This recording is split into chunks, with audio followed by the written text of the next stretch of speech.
Welcome to our shrine room. This is where we do our Buddhist practices, which are mainly meditation. And we also do Buddhist ritual called puja here. And we've had a lot of ceremonies here. People have become order members like myself, who get ordained and get a new name and so forth. People are becoming mitras here, which are those that have declared themselves to be Buddhist. And we've had all sorts here. We've had conversion ceremonies, we've had weddings, funerals, a naming, I named a baby. That was really cute. That was such a cute day. So we have all sorts of things going on here at the Buddhist Centre, but in particular we have our regular classes.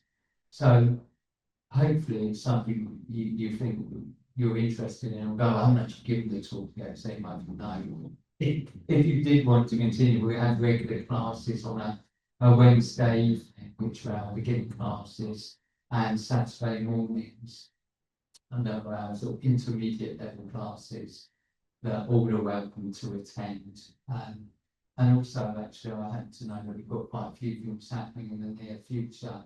So we're doing the down ecology for those that are interested in environmentalism. We have men's days, women's days.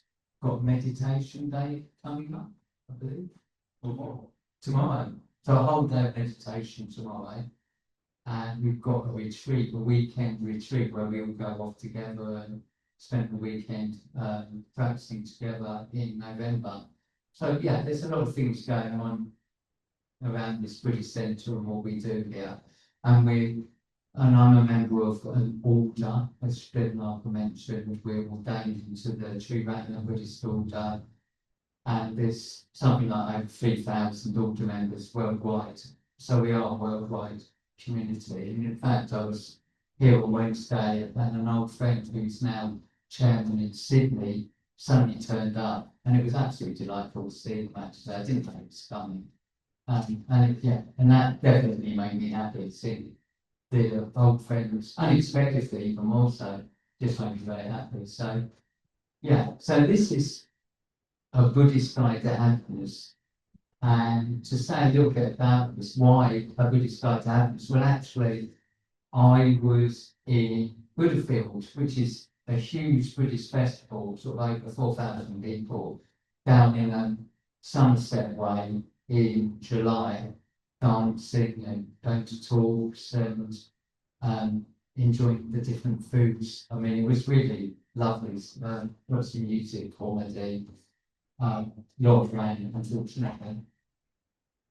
But I was asked to give a talk, and I had a choice. I think it was like a Buddhist guide to happiness, a Buddhist guide to anger, a Buddhist guide to stress, I think it was something. And I can't remember what else it said. But anyway, I thought I definitely wanted the happiness one.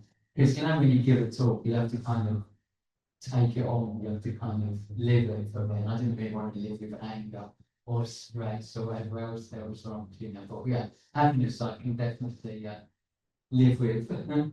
And I don't know, Sister Georgie said once, I don't know if she still says it, that she thought I was the happiest person she knows. But that was really nice. So there we go. So the big question is, I suppose, why are Buddhists generally, I won't say they're Buddhists, but generally Buddhists are happy. But why is that? Because you've probably heard that Buddhism teaches suffering. They might come across, some Buddhism. So actually there's a true story of an old monk that was invited along to give a talk to the children as part of a television series that was running. And all the little children, a bit like you guys, all sitting around waiting to hear about Buddhism and wanting to learn about Buddhism. So this old monk comes in, he sits himself down, and I don't know if you remember all these presenters, they used to be very bubbly. I don't know if they might still do, I don't know sure it was anymore, but they're really bubbly. So you're going to tell the children about Buddhism. Could you sum up for the little kiddies, all about Buddhism? Maybe just keep it simple. And all the little kids were like looking up, like really excitedly, what this monk is going to say. And he just simply looks at the book and goes, life is suffering. And all the kids, actually, I don't know, first thing it is. I'm kind of being very stupid things. Maybe they can, well, anyway, so, you know, that is true. Buddhism does it kind of says that is true, that life is suffering. So let me just kind of backtrack a bit. So I think a better way of putting it is life is unsatisfactory. Things don't go the way we always want things to go. Like the Roman stamp said, we don't always get what we want. And I think that's probably true for all of us in some way. Many people did come across to Buddhism. Well, they've all come to Zen because things are tough, things have happened. Things haven't gone how they wanted them to go. So that does bring people to Buddhism, to the Buddhist Centre. But actually, in my own experience, that wasn't why I came to Buddhism. I came back in 1997. And it wasn't like life was that tough. I mean, I had quite a good life. I went to university and I travelled a bit and I came back here and I got a job in engineering that I'm still doing now. But yet, I kind of had quite a good set up, as it were. But yet, things were not quite right. There was a certain level of discontent, a certain level, there must be more to life. I think that was what really resonated with me mostly. There must be more to life than this. I mean, it might sound great to you, but it's only going to sound like to me that I've got this job, I'm going to hopefully do all right financially, probably hopefully meet somebody and get married and then retire, maybe have a nice retirement, maybe I'll start painting or something, and then live a bit and then die. And I just thought, is that it? I just thought there must be more than that. So I guess I came to Buddhism with kind of an open mind about what else is there. So when I came through the doors of the centre back in the 90s, I was searching, I think I was not satisfied, I was searching for something else. So it wasn't like my life was suffering, but things were not quite right. Things were slightly off, would be a way of putting it. And I don't think I came to the Buddhist Centre looking for happiness or calm. I think I was just looking for something else. But I know many people will come looking for peace of mind, calm, and something like that. And maybe happiness. So anyway, I'm going to go back to the time of the Buddha, some 2,500 years ago. And at this point in the story, the Buddha was the Buddha. He became enlightened, he was an enlightened being. And he was living in Simsapa forest. And I've travelled to India and I've been on pilgrimage, but I don't know that I've been to Simsapa forest, so I might need to investigate where Simsapa forest is. But apparently the Buddha was living in this forest in Colchester. So these states don't exist anymore, obviously. The demographics have changed in India now. But there was a king, and he was called King Pasenadi of Colchester.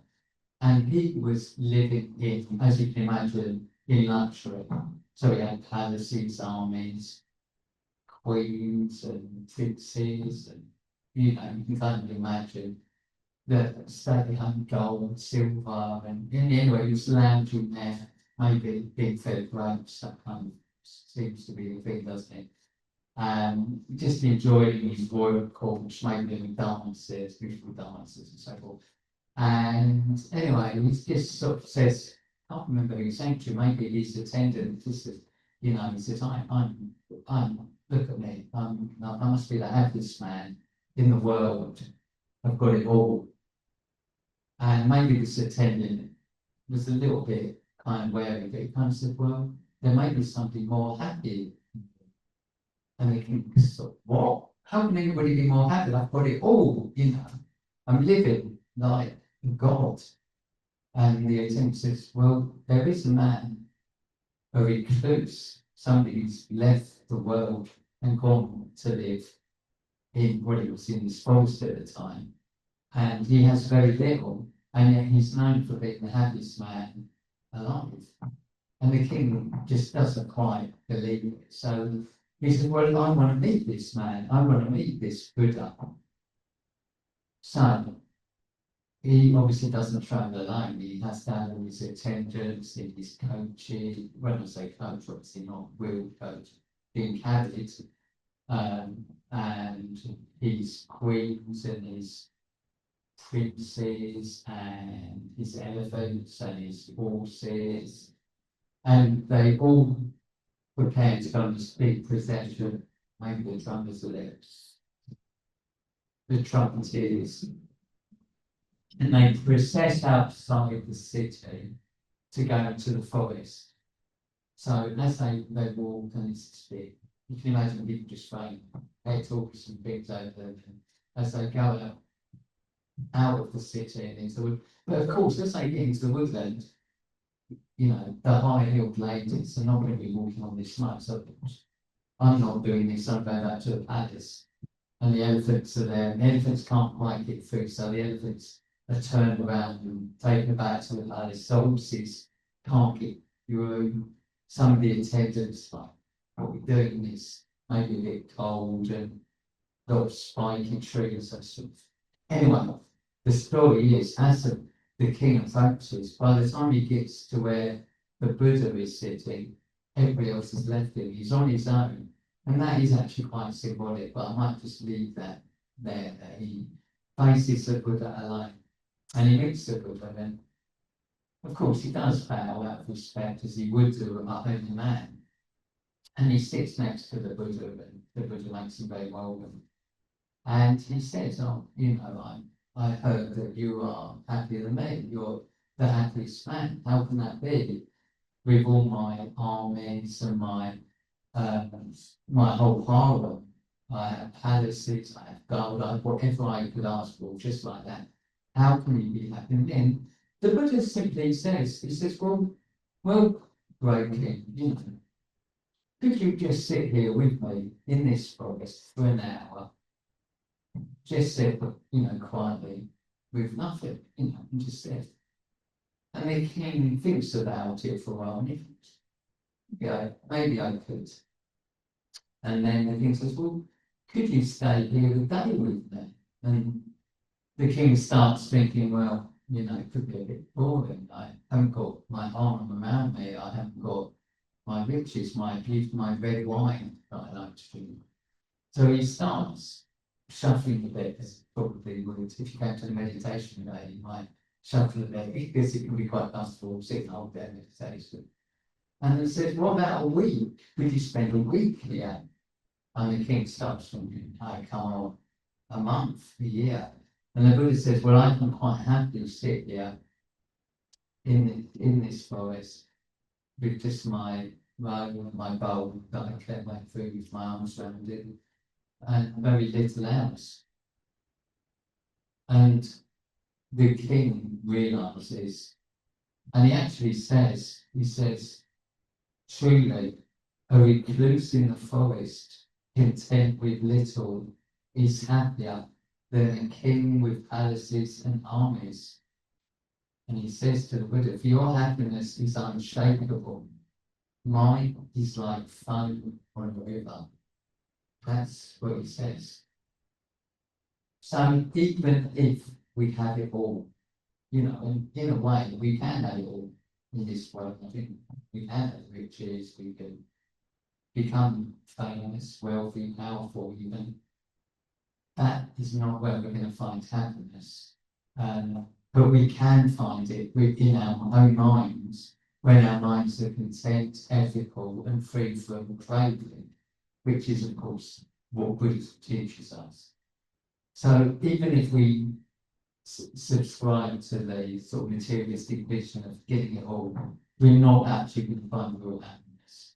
Because, of course, and I'm sure you probably know this, real happiness comes from within. And that's really the teaching of Buddhism, that happiness comes from within.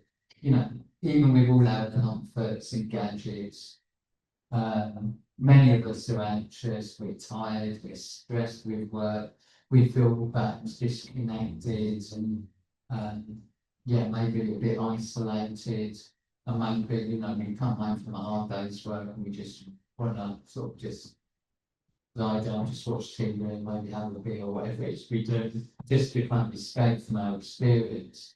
So Buddhism says, no, this is not the way to feel joy and happiness. So I suppose one question is, you know, what do we do that makes us happy? How do we spend our time?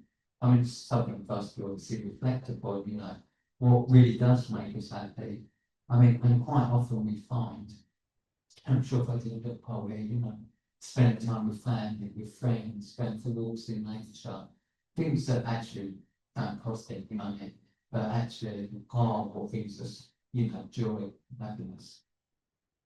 So I'm going to say a little bit about the Buddhist path, because obviously I believe that Buddhism, the Buddhist path can make us happy. In fact, I'll say a bit later on, and I'm saying, but actually that is the easy goal. But, you know, it's to talk about happiness, so let's talk about happiness. Firstly, that's maybe the point to get you in here, and then maybe say, well, actually, you came here to be happy, but maybe I could potentially give you something so much more, you know. So, firstly, Buddhism teaches a path of ethics, meditation, and wisdom. So, the path of ethics, so obviously, we can't go into the ethical principles in any detail today, but let me say what the 5 principles are that we live by.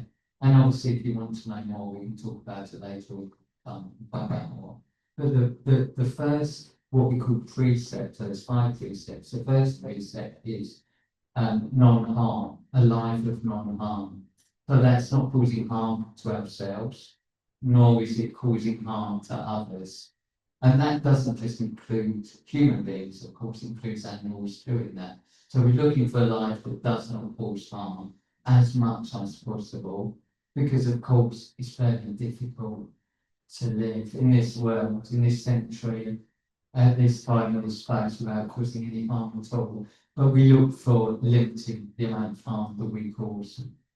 So that's the first principle, non-harm. The second principle is generosity. So we try to be generous in how we live our lives. And it could be as simple as just buying a friend a coffee, but also it could be a state of mind where we feel more affluent and generous. Maybe we've got a bit more time to spend with people. Maybe we can be a bit more generous to people we meet. Maybe a little more patient when we're dealing with people that maybe are in the service industry. Maybe smiling a bit more. Maybe saying, you know, please thank you, opening doors. Then people cut in front of us in the traffic, rather than being aggressive and trying to take our place. There you go. Actually, like that. I mean, so very simple things. But yeah, being generous is really something that is going to be happy. I'm sure you realise. You know, when you buy somebody a gift, sometimes, some things get more excited about them opening the gift rather than sometimes receiving a gift myself, for example. The third precept is one of a simple life, living a life of simplicity as much as possible. So I'm not saying you have to go and live in the forest to practice a Buddhist life, not far from it, you know. But maybe just seeing that these things aren't necessarily going to bring us the happiness that we think they're going to buy. I know, at looking at the iPhone, is it 17, 18? I'm looking at that, so I thought it might be an iPhone. But, anyway, they're looking at the next number in September, they're going to have that big launch, don't they? As if this new iPhone is going to bring, this is it, this is the best one. But of course, we all know there'll be another one next year, everyone knows that. There'll be an iPhone 100 at some point, probably not in my lifetime. But it's like, would that make us happier? Do all the gadgets that we have make us happier? Well, actually, are they all a bit of a pain? Actually, do they really bring us that happiness? So, in a way, I found just trying to simplify my life. It's a lot easier, a lot less hassle. Things are easier and life is more pleasurable. Maybe I have a bit more time to do things that I do enjoy doing, rather than just being constantly trying to. Well, I had an alpha male. I mean, this is my actually, I was facing up and back. And my gosh, I was constantly having to buy bits on eBay, bits were going on, door handles were falling off. I mean, it just caused me no enjoy at all, actually. But I did kind of enjoy it to some extent. But anyway, I suppose, yeah, trying to fill my life up with stuff, even projects, perhaps we could have lives up with projects, sometimes doesn't make us more content and happy. On to the fourth precept. This is living a life of honesty, truthfulness. So it's also watching what we say to people. So, you know, are we honest with ourselves and are we honest with others? And actually, although sometimes it can be quite painful, can't it, to really speak truthfully, that yeah, we can be more content. We don't have to think about things we said to somebody that we should have told somebody else. So yeah, there can be a whole host of stuff around honesty and truthfulness and living a more honest and truthful life. And finally, the fifth precept is one, and I'm sure you've heard, I mean, it's everywhere now, isn't it? Mindfulness, living a life of mindfulness. Obviously, Buddhism teaches mindfulness. We teach one of our meditations is the mindfulness of breathing. We focus on our breath, and we find that this calms the mind, and we can be more mindful in how we live our life, more aware. Hopefully, we lose our keys less. Remember when we put things, we sleep better at night, and we live and enjoy the day more because we're more aware of what's going on. So Buddhism isn't about dulling the senses. So it isn't about, you know, drinking ourselves into a state of unawareness or trying to block things out. It's about facing things dead on, and we do that by awakening. So the Buddha was enlightened or awakened. So it's like he was fully present, fully awake. He was seeing, and he was just very open to seeing what the world is completely without any sort of any holding back whatsoever. I mean, it's very difficult to describe what an enlightened state would be like, but it certainly wouldn't be one of closing down or shutting down in any way. It'd be very open. And maybe that can be quite painful at the beginning because we start seeing aspects of ourselves perhaps we don't like, maybe things that we need to change. I mean, that's certainly my experience. You know, I need to look at how I live my life and change things. So I am living it more in accord with Buddhist principles because then I find that I'm happier through living a more simple, mindful, generous, truthful, and a kind life. Because I guess you know, you could say non-harm, you could also say kind. So you could say my religion is kindness, as I believe the Dalai Lama says, he says my religion is kindness. Yeah, so that's sort of ethical principles.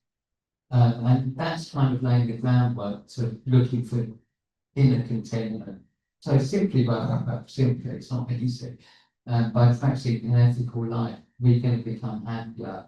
And that I can guarantee you, that you know, the more ethical a life we live, the more happy we're going to become. So that's part of it. Then there's the meditation. So we teach two meditations here. So every Wednesday we alternate between the mindfulness of breathing, which I mentioned, and what we call the metta bhavana, the development of loving kindness meditation. So this is about developing love and compassion for ourselves. We always start with ourselves. Sometimes people find that very difficult, you know, but it's something we teach and try and give a method in order to start accepting ourselves and then opening up to people that we do genuinely care about, our good friends, people we don't know particularly well, and people we don't like. And that can be really challenging, but it can really change how we are, and it changes our relationships with the difficult people in our lives. And then we open it up to all personal people, wherever they might be, whoever they are. And then ultimately we include animals, birds, fish. So the ideal is that we have a sense of loving kindness for all beings, wherever they are, whoever they are. So we become more open to others and I guess what can happen is others are then open to us, by practicing this loving kindness meditation. It could really transform our lives. And there's quite a few of you here from who meditate and will definitely vouch for me on that. Yeah. So, yeah, meditation can really transform our life. It helps us also in how we respond to situations. So, I'm going to talk a little bit about what we call the worldly winds. Things the world is going to throw at us no matter what, however ethical we are, however generous we are, however kind we are, still the external realm, which I'm talking about, will throw us things that we're not in control of. So we need to develop a sort of this contentment, this happiness that will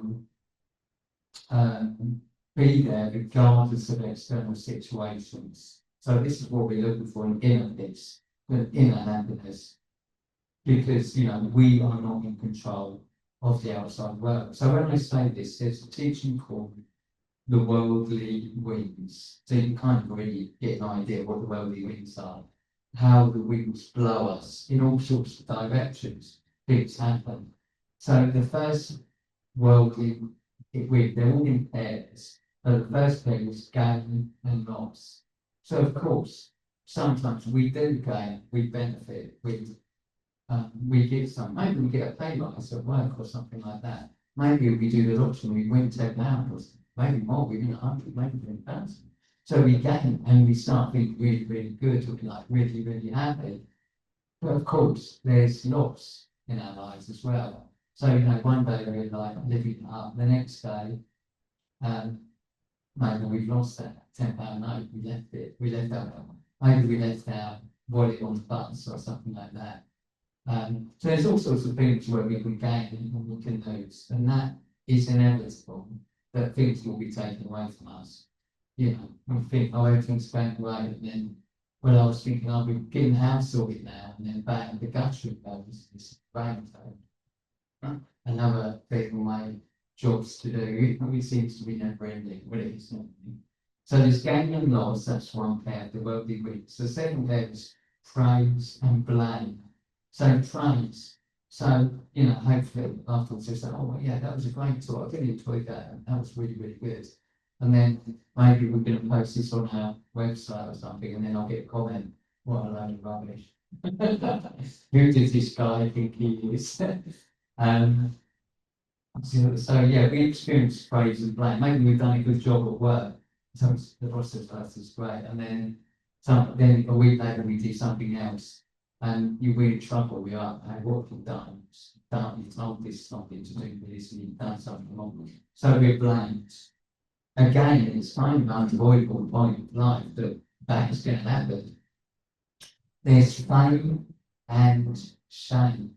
So fame. So like I might post something on Facebook and get lots of likes, and I'm really, really popular. And then something, in terms of shame, maybe I've got a post up of a flower sort of post, I've got 0 likes. And somebody just comments, pretentious.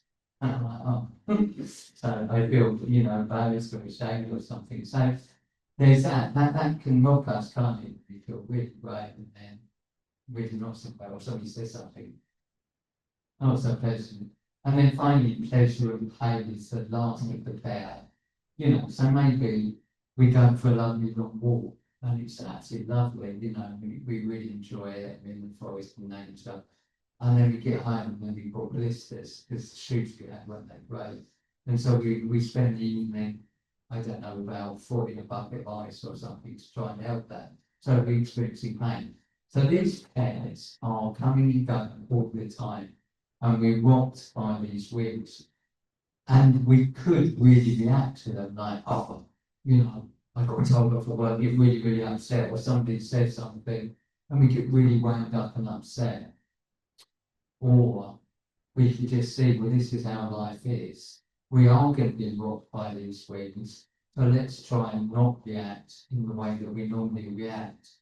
So we're just about to start a course, we have started, on what we call mind creative, mind reactive. So the reactive mind will just jump back and somebody says something, well, I'll give as good as I give. Get that whole reactive attitude. Somebody cuts me up, well, I'm going to give them a blast with my hook. The creative mind pauses, it finds space, no matter what the situation, it finds space and think, well, what is the most creative way of responding? So actually, maybe a little rest of time, we just let them go. They're the rush, just let them go.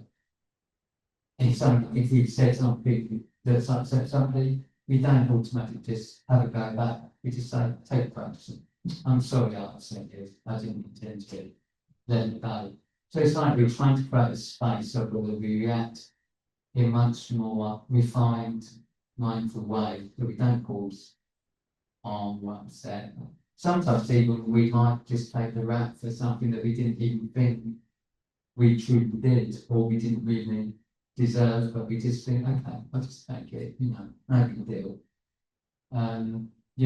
So that's something to think about, isn't it? How do we react? So the idea of meditation, or one of the many benefits of meditation, is it kind of slows things down, that our minds don't automatically jump into reactive mode. We stand creative, well, if you like, we create a space, what we call the gap, where we don't automatically go into autopilot and respond automatically. So we're trying to create this space, this gap, where we respond more creatively. Maybe we don't respond to an email that's upset us straight away. Maybe we think, I'll leave that till tomorrow. We get a text, somebody's going to go, and just leave that for a few minutes. Or the phone rings and we see the name and we thought, oh no, I really don't want. We take a few deep breaths. Then we take that call. So we're trying to create a space, and meditation can really help us do that and respond much more creatively. So ultimately, this practice of ethics and meditation together allow us to steer through this worldly winds, maybe sail through, maybe they are what moves the sail, or we surf through, and we can surf skillfully through life. And of course, that can bring us more contentment, more happiness. So I'm just going to shift very slightly into is happiness really the goal? Is that what we're trying to get to? So I suppose the first question is, what do we really mean by happiness? So Buddhism is pointing to something deeper than happiness. It's something that's not necessarily fleeting. Happiness, as I've kind of described with the worldly winds in a way, comes and goes. Some days we're happy, sometimes we're not. Sometimes the world's lovely, sometimes we're strong with us, and we feel miserable, and that's how things are.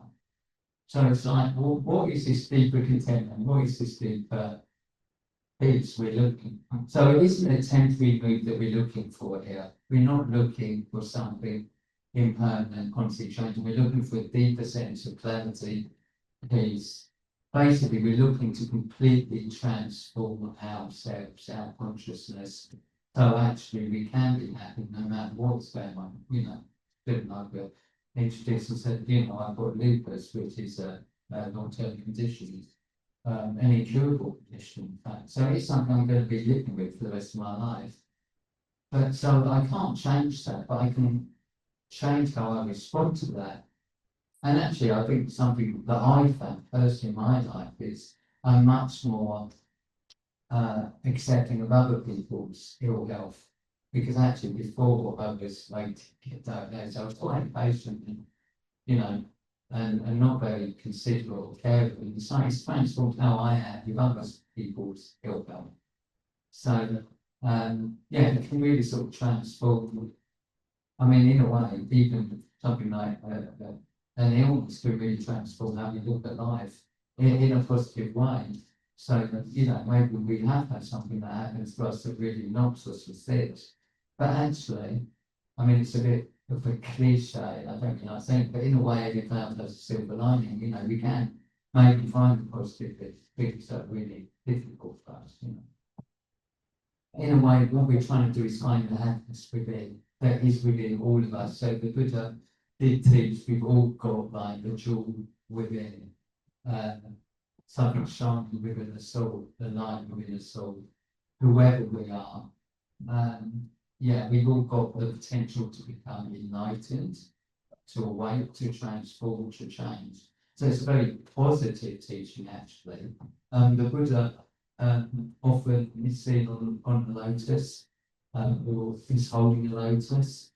The lotus symbolizes sort of this open, this potential to, lotus sort of grows out of the mud and it unfolds and blossoms. So it's like we can come out of the mud wherever we are in our lives, and some things can unfold, things can blossom, and the completely open lotus is representative of our complete potential of who we really could become, which actually, from a Buddhist perspective, is enlightened, or dare I say, we too can become a Buddha.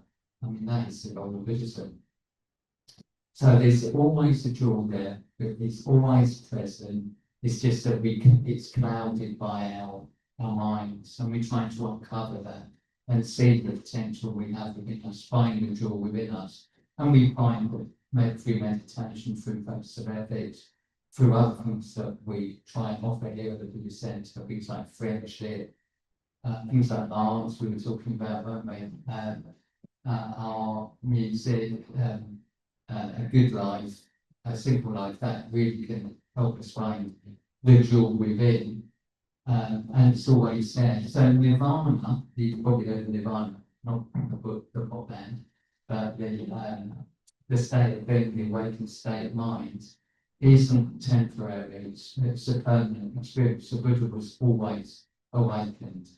He didn't go back to sleep. So it's like, once you're awake, you stay awake. People sometimes say, well, how do I know if I'm enlightened? Well, you would be in this positive, happy, calm space all the time, no matter what's going on. So if you start feeling down or anything wrong, you're probably not enlightened. So it's always present and it's always available. So Buddhism isn't about conventional happiness. It's something much more deeper, it's more reliable, and it's definitely more joyful. And if we look for contentment, freedom, perfect holiday out there, actually, I dare say it, but you're never going to find it out there. We can go on the most beautiful holiday in the world, but actually, if our minds are full of turmoil, stress, well, we'll go back to work, and it's going to be like really difficult. How can we enjoy this beautiful holiday that we're on? So it's like we have to look to transform our mind, because that is the key. The secret, if you like, of happiness is to transform our minds.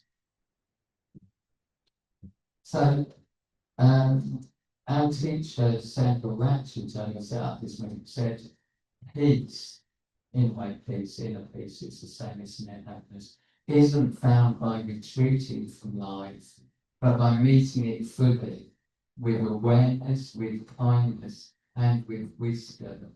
That's what the teacher says. So it's something worth reflecting on. What would it be like to stop chasing happiness out there and start looking for the jewel within? What would that be like? What would it be like? No, I'm asked, because there's no prescriptive Buddhist school book. This is how you could do that. You would have to think, well, what would it be like for me to stop chasing happiness externally, not from within? Also, I'd say, well, maybe if we just stop, maybe if we just put our phone down, maybe if we stop looking at whatever we look at Instagram or whatever, maybe we could uncover this inner peace, inner contentment. So I do encourage you at some point to go along and try meditation and see, what that is like, just to see it. Maybe you have a deeper freedom, a deep happiness. Maybe that's why you're here today. So maybe just to reflect more on that. What is that deeper happiness? What is that deeper freedom? So, perhaps that is something we could reflect upon. But I would say, you know, that, well, certainly my path, I mean, I've been practicing a long time now, I wouldn't say it's a quick fix. It's not like one meditation is going to sort everything out. You know, it can be quite a path, it can be quite a journey, transforming our lives, you know, especially, you know, there's a lot to sort out, we can take a while. But, you know, certainly I found that by sticking through things, working through areas that I feel, you know, that I could be improved upon, or maybe looking at my ethics, working on meditation, which incidentally I found very, very difficult when I first started coming along. I really struggled to sit at all. I think 6 months it took me before I started to think, oh yeah, now I get it. This is actually quite nice.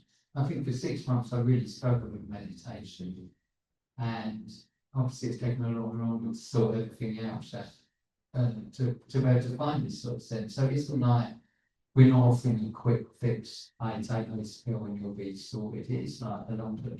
But it is, let me sort of end by saying it is a wonderful journey. I've certainly found that with good friends along the way.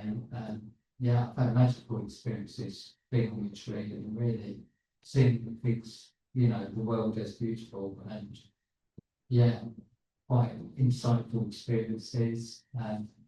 Yeah, and I would say, I mean, I don't know, I certainly feel happy, yeah, and joyful. But I wouldn't say it's like necessarily brought not from external. So yeah, it's definitely an inner happiness and inner contentment. Yeah, I believe it then. Thanks.